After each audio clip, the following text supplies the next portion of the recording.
situasi di garis depan ini mendekati momentum curse. Kalau kita mengambil analogi Perang Dunia Kedua,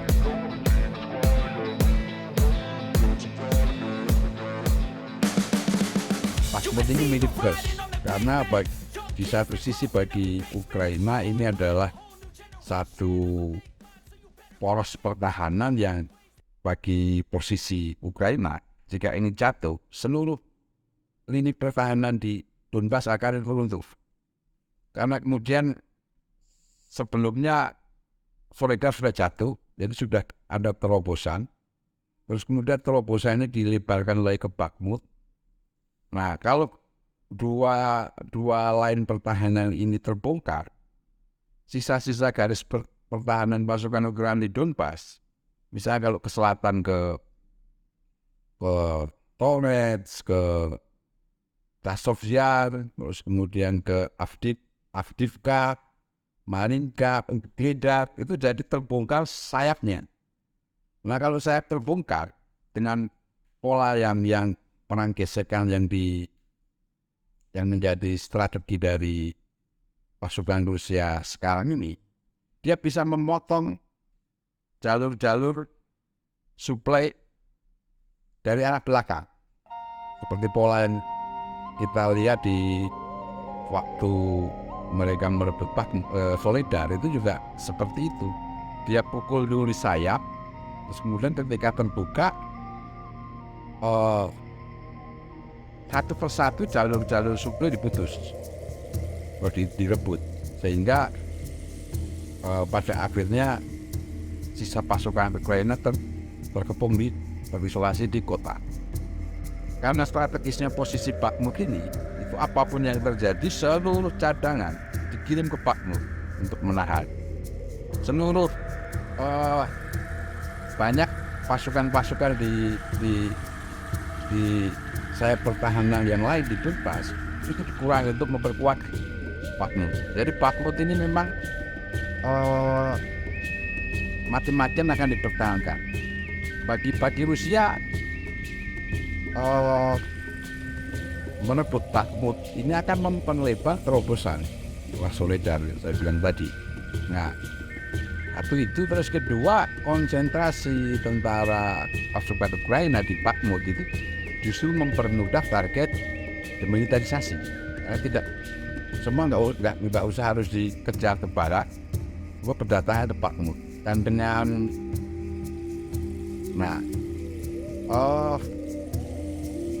di satu sisi perebutan Bakhmut ini menjadi sedikit lebih lama bagi Rusia, tapi tidak masalah karena militerisasi bisa dilakukan di Bakhmut. Nah, masalah bagi Ukraina adalah kemudian si lini pertahanan di Donbas, lini lainnya atau vektor-vektor pertahanan yang lainnya menjadi mereka tipis. Nah, inilah yang kemudian dimanfaatkan oleh Rusia. Karena Rusia telah mobilisasi cadangan itu mempunyai mobilisasi parsial, itu mempunyai cadangan kekuatan yang selalu disimpan, sehingga ketika dibutuhkan untuk manuver dorongan maju di vektor mana dia bisa digerakkan. Nah, penarikan banyak kekuatan ke Bakhmut itu membuat dorongan maju di vektor Avdiivka, Marinka, Gledar menjadi lebih cepat, dan itu diakselerasi sehingga semua lini pertahanan Ukraina menjadi beresiko untuk tertembus. Bahkan situasi terakhir Avdiivka sudah terkepung, dan ini pasti pasukan Rusia dia akan memotong lagi jalur-jalur suplai ke arah Severs. Nah, dari beberapa informasi pasukan Rusia yang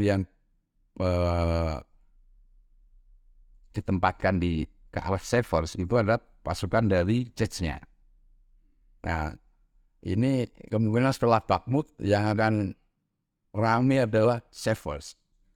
Ya, jadi dari sayap dari sisi utara, sebelah utaranya Soledad, dia bergerak ke utara, ke arah Severs. Nah, sementara dari arah utara, dari arah Kharkov, perbatasan Kharkov-Luhansk, itu juga ada dorongan oleh pasukan Rusia, terutama ke vektor pertahanan atau sayap pertahanan di Svatovo sampai Kremenaya. Beberapa permintaan senjata yang diajukan Kiev ke koalisi Barat juga komitmen yang didapat tidak seperti yang diharapkan. Dari 400 ya waktu itu Yaluzny akhir tahun mengajukan permintaan bantuan ke NATO bahwa untuk counter ofensif dia membutuhkan 400 tank, 500 howitzer, 700 kendaraan lapis baja, macam itu. Sejauh ini realisasi dari komitmennya terlalu senjak.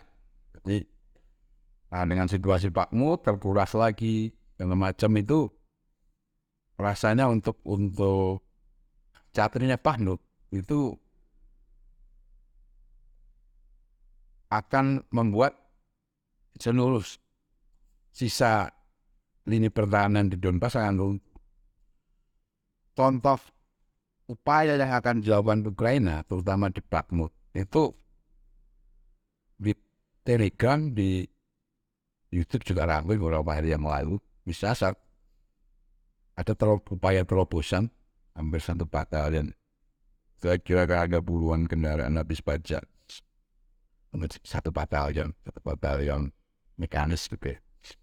Nah itu ya jadi kayak kalau kita lihat dalam film-film perang dunia kedua, kayak metode pansainya sangat cepat.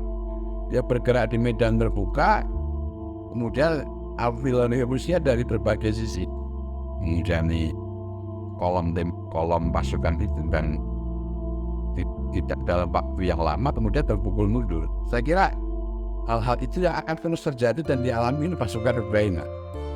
Dan beberapa perkembangan terbaru juga, Rusia mulai menggunakan amunisi bom berpandu, meluncur. Nah itu juga mencerminkan ada degradasi yang semakin serius dalam pertahanan udara Ukraina.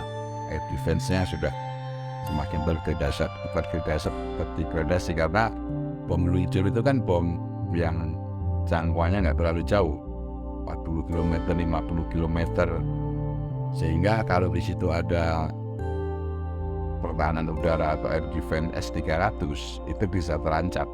Ukraina itu mendapat warisan sistem air pertahanan udara atau air defense dari Soviet itu banyak sekali.